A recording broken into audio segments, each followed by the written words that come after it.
ಓ ಏನ ಮರೆಯ ಮಹೇಶ, ಭಾರಿ ಅಪರೂಪ ಆಗಿಯಲ್ಲ. ಜೋರನ್ನ ಕೆಲ್ಸ, ಕಣ್ಣಿಗೆ ಕಾಣಲ್ಲನ ಮರೆಯ. ಓ ಶಾಲಿನಿ ಅಕ್ಕ, ಮತ್ತೆ ಗನಗದಿರಾ? ನೀವು ನಮ್ಮನೆ ಕಡೆ ಬರಲ್ಲ, ಹಂಗ ಕಾಣಲ್ಲ. ಇವತ್ತೇನೋ ಅಪರೂಪಕ್ಕೆ ಬಂದಿರ, ಹಂಗ ಕಂಡೀನಿ. ಒಳ್ಳೆ ಶಾಲಿನಿ ಅಕ್ಕ, ಗನಗದಿರಾ? ಹೂನ ನೋಡಿ ಹಿಂಗದೀನಿ. ನಮ್ಮನೇಲಿ ಇವ್ರು ಅಂದ್ರ ಎಂಥದ ಬಿಸ್ನೆಸ್ ಮಾಡ್ತಾ ಇದೀಯ ಅಂತಲ್ಲ. ಹುಷಾರ, ಜಾಗ್ರತೆಯಲ್ಲಿ ಮಾಡ್ಬೇಕಾವೆಲ್ಲ. ಹಾನ್ರಿ ಶಾಲಿನಿ ಅಕ್ಕ, ಒಳಗೆ ನಡೀರಿ. ಅಮ್ಮ ಅಲ್ಲೇ ಜಗ್ಲಿಲ್ಲದೆ, ನಡೀರಿ, ನಾನು ಬತ್ತೀನಿ. ನೀ ಎತ್ಲಾಗ ಹೊಲ್ಟಿದ್ದೇನಾ? ನೀ ಹೋಗದಾರ ಹೋಬಾ ಮಾರೇ. ಮತ್ತೆಲ್ಲ ಹೊಲ್ಟನ್ ಒಳಗೊಂದು ಮತ್ತೊಂದ್ಸಲ ಬರೋದೆ ಅಂತಕ್ಕೆ. ನಾನೇನು ಹೊಸಬಿನ, ಒಳಗೆ ಹೋಗ್ತೀನಿ, ನಂಗೆ ಗೊತ್ತು.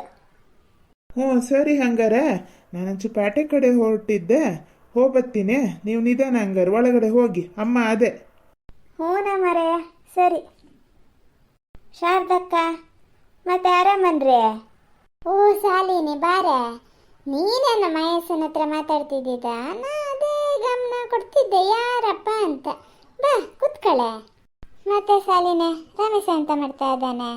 ಚರಣೆಯಲ್ಲಿ ಇಲ್ಲದಾನ, ಅಲ್ಲೇ ಲಕ್ಷ್ಮಿ ಮನೆಯಲ್ಲಿ ಅದಾನ? ಇವರ ಟಿ ವಿ ನೋಡ್ತಾ ಕೂತಾರೆ. ಚರಣ ಆದೇಶನ ಮನೆಗೆ ಹೋಗ್ಯಾನೆ. ಆದೇಶ ಬಂದಿದ್ನ, ಇಬ್ರು ಪಂಚಾಯತ್ಗೆ ಹೊಡೆಯುತ್ತಿದ್ರು. ಆಮೇಲೆ ಆದೇಶ ಬಾರ ಮರೆಯ ನಮ್ಮನಿಗೆ ಅಂತ ಕರ್ಕೊ ಹೋದ, ಅಲ್ಲಿಗೆ ಹೋಗ್ಯಾನೆ. ಓ ಹೌದಾನೆ, ನೀ ಆದೇಶ ಅನ್ನಕ್ಕೂ ನಂಗೆ ಜ್ಞಾಪನ ಆತ. ಅವನ ತಾಯಿ ಹೆಂಗದಿಯೇ? ಮೊನ್ನೆ ನಮ್ಮ ಮನೇಲಿ ಭವ್ಯ ಹೇಳ್ತಿತ್ತು, ಸಂಘಕ್ಕೆ ಹೋದಾಗ ಯಾರ ಹೇಳಿದ್ರಂತೆ ಮಣಿಪಾಲ್ ಆಸ್ಪತ್ರೆಗೆ ಕರ್ಕೊ ಹೋಗ್ಯಾರ ಅಂತ ಅಂತ. ಹಾಂ, ಅದ ಕಿವಿ ಅಪೂಟ್ ಹೋಗಿತ್ತು ಕಣ್ರಿ. ಎಂತಂದ್ರೆ ಅಂತ ಕೇಳ್ತಿರ್ಲ. ಹಂಗಾಗಿ ನೋಡಿ ಅವನು ಮಣಿಪಾಲ್ ಆಸ್ಪತ್ರೆಗೆ ಕರ್ಕೊ ಹೋಗಿದ್ನಂತೆ. ಅದು ಕಿವಿಯಲ್ಲಿ, ಅದು ಕಿವಿ ಟಮಟೆ ಇರ್ತದಲ್ಲ, ಅದ್ರದ್ದು ಎದುರುಗಡೆ ಒಂದಿಷ್ಟು ಅಪ್ಪ ಗೆಡ್ಡೆ ಥರ ಅದಿಯಂತೆ.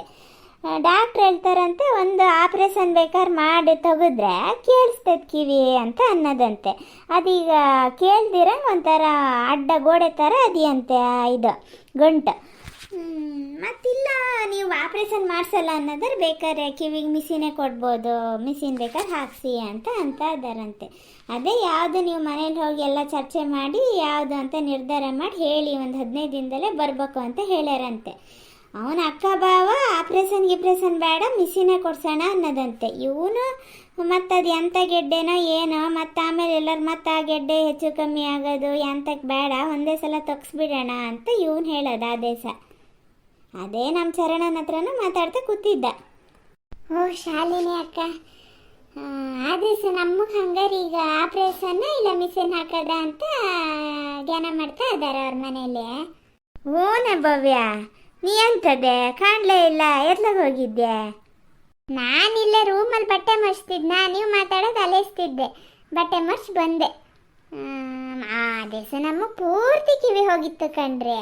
ಮೊನ್ನೆ ಒಂದಿನ ನಂಗೆ ಪ್ಯಾಟೆಲ್ಲಲ್ಲಿ ಸಿಕ್ಕಿದ್ರಾ, ಮತ್ತೆ ಕಂಡ್ರು ಕಂಡಿಲ್ದಂಗೆ ಹೆಂಗೆ ಬರೋದ ಅಂತ ಮಾತಾಡ್ಸಕ್ಕೆ ಬೆಳ್ಳಿಗೆ ಬಾಲೆ ಆತನೇ ಕೇಳ್ತಾ ಇದ್ದಾರೆ. ಎಂತ ಹೇಳೋದು ನೋಡೋಣ ಹೇಳಿ. ಹಾಂ, ಅವತ್ತು ಚರಣನ ಹತ್ರನೂ ಹಾಗೆ ಕೇಳಿದಂತೆ. ಅವನ ಆದೇಶ ಎಂಥದ ಮಾತಾಡಿದಂತೆ, ಅವ್ರಿಗೆ ಎಂಥದ ಕೇಳಿಸಿದಂತೆ. ಪೂರ್ತಿ ಒಪ್ಪುಟ್ಟಾಗಿತ್ತೆ. ಅವ ಸಂಘಕ್ಕೆ ಬಂದಾಗಲೂ ನನ್ನ ಪಕ್ಕ ಕೂತಿತ್ತ ಹಿಂಗ್ಸ ಎಂಥದ ಮಾತಾಡೋಕ್ಕೆ ಶುರು ಮಾಡ್ತಾ. ಆಮೇಲೆ ನಾನು ಸುಮ್ಮನೆ ಹಾಕೊಂಡೆ. ಆದೇಶ ಹೇಳ್ದಂಗೆ ಸುಮ್ಮನೆ ಹತ್ಲಾಗ ಆಪ್ರೇಷನ್ ಮಾಡಿಸಿದ್ರೆ ರಗ್ಲಿರ್ಲೇ ಏನ. ಹ್ಞೂ, ಅವನು ಅದೇ ಹೇಳ್ತಾ ಇದ್ದಾನೆ, ಎಂತ ಮಾಡ್ತಾರೆ ಏನ. ಅಲ್ಲೇ ಲಕ್ಷ್ಮಿ ಭವ್ಯನ ಕರೆದಿತ್ತು, ಎಲ್ಲ ದೇವಸ್ಥಾನಕ್ಕೆಲ್ಲ ಹೋಗಿ ಬಂದಿದ್ದು, ಅರ್ಶಿನ ಕುಂಕುಮ ಪ್ರಸಾದ ಎಲ್ಲ ಅದೇ, ಬಾ ತಗೋಗು ಅಂತ ಹೋಗಿ ತಗೊಂಡು ಬಂತು. ನೀ ಹೋಗಿರ್ಲ? ನಾ ಹೋಗಿದ್ದೆ. ಈ ಪೂರ್ಣಿಮಗೂ ಫೋನ್ ಮಾಡಿ ಹೇಳಿದ್ರಂತೆ. ಪೂರ್ಣಿಮಾ ಅಕ್ಕ ನಮ್ಮನೆಗೆ ಬಾರೆ, ನಾವಿಬ್ರು ಒಟ್ಟಾಗಿ ಹೋಗೋಣ ಅಂದಿತ್ತ. ನಾ ಪೂರ್ಣಿಮನ ಮನೆಗೆ ಹೋಗಿದ್ದೆ. ಆವಾಗ ನೀನು ಲಕ್ಷ್ಮಕ್ಕರ ಮನೆಗೆ ಹೋಗಿದ್ದೇನಾ? ನೀನು ಅವ್ರ ಮನೆಯಿಂದ ವಾಪಸ್ ಹೋಗೋಕ್ಕೂ ನಾವಿಬ್ರು ಹೋಗಿದ್ದು. ಹೇಳಿದ್ರು ಲಕ್ಷ್ಮಕ್ಕ ಈಗ ಭವ್ಯ ಹೋತ ಅಂತ. ನಾ ಇಷ್ಟೊತ್ತು ಅಲ್ಲೇ ಇದ್ದು ಈಗ ಬಂದಿದ್ದು. ಮಾತ್ರ ಸುಮಾರು ಪೂಜೆ ಪುನಸ್ಕಾರ ಎಲ್ಲ ಮಾಡ್ಯಾರೆ. ಹ್ಞೂ, ಅದೇ ಎಲ್ಲ ಮಾಡ್ಯಾರೆ. ನಾನು ಬೆಳ್ಳಿಗೆ ಅದೇ ಹೇಳಿದೆ ನೋಡು, ಎಲ್ಲ ಎಂಥದ್ದು ಜಾತಕದಲ್ಲಿ ದೋಷ ಪಾಸ ಅಂತ ಇತ್ತು. ಅದಕ್ಕೆ ಮನೇಲಿ ನೋಡು ಅಪ್ಪ ಅವ್ವ ಎಲ್ಲದ್ದು ಮಾಡ್ಯಾರೆ. ಇನ್ನೂ ನೆಟ್ಟಗಿರ್ಬೇಕಾಗಿ ನಿಮ್ದು ಕರ್ತವ್ಯ. ಸುಮ್ಮನೆ ಎಂಥದೋ ಮಾತಾಡೋಕೆ ಹೋಗಿ ಎಂಥದೋ ಜ್ಞಾನ ಮಾಡಿ ಅವ್ರ ಜೀವನದ ಬಗ್ಗೆ ಎಲ್ಲ ನೀನು ಹೋಲಿಸ್ಕೊಂಡು ಸುಮ್ಮನೆ ನಿನ್ನ ಜೀವನ ಹಾಳು ಮಾಡ್ಕೋಬೇಡ ಅಂತ ಹೇಳಿ ಬಂದೀನಿ. ತಲೆ ಕೆಳಗೆ ಹಾಕೋ ಕೂತಿತ್ತು. ಎಂಥದ ಏನ ಹ್ಞೂ ನಾನೇ ಎಲ್ಲ ಬುದ್ಧಿ ಮಾತು ಹೇಳಿನಿ, ಹ್ಞೂ ಭವ್ಯಕ್ಕ ಅಂತ ತಲೆ ದೂಡ್ತಿತ್ತಪ್ಪ ಎಂತದ. ಅಲ್ಲೇ ಚರಣ ಬೆಳ್ಳಿ ಹಬ್ಬ ಮುಗಿಸ್ಕೊಂಡೆ ಹೋತಾರ ಹೆಂಗೆ? ಓ ಇಲ್ರಿ ಶಾರದಕ್ಕ, ಹಬ್ಬಕ್ಕೆ ಇನ್ನೂ ಹಂಗೆ 15-20 ದಿನ ಇಲ್ಲನ್ರಿ. ಅವ್ರ ಆಫೀಸಲ್ಲಿ ರಜನೇ ಕೊಡಲ್ಲಂತೆ ಕಣ್ರಿ. ಅದು ಈಗ ಅಂತ ಮನೇಲಿ ಕೆಲಸ ಮಾಡೋಕ್ಕೆ ಕೊಡ್ತಾರಲ್ಲ, ಅದಕ್ಕೂ ಎಲ್ಲ ಪರ್ಮಿಷನ್ ತಗೋಬೇಕಂತೆ. ಚರಣಗಂತೂ ಭಾರಿ ಕಿರಿಕಿರಿ ಮಾಡ್ತಾ ಇದ್ದಾರಂತೆ ಪಾಪ. ಅವನಿಗೆ ರಜನೂ ಕೊಡಲ್ಲ, ಮನೇಲಿ ಕೆಲಸ ಮಾಡೋಕ್ಕೂ ಬಿಡಲ್ಲ ಕಣ್ರಿ. ಹಂಗಾಗಿ ಹೋಗ್ಬೇಕು ಅಂತಿದ್ರು.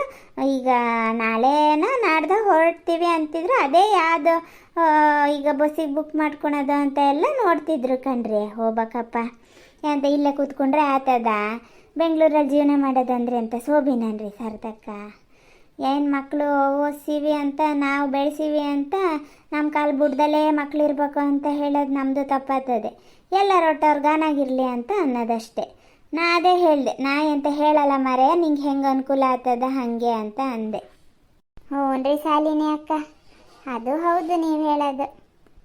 ಶಾಲಿನಿ ಅಕ್ಕ, ನೀವು ಅಮ್ಮ ಮಾತಾಡ್ತೀರಾ? ನಾನೊಂದು ಲೋಟ ಕುಡಿಯೋಕೆ ಕಾಯಿಸ್ಕೊಬತ್ತೀನತ್ತ. ಹ್ಞೂ ಸರಿ ಕಣೆ ಹಂಗಾರೆ.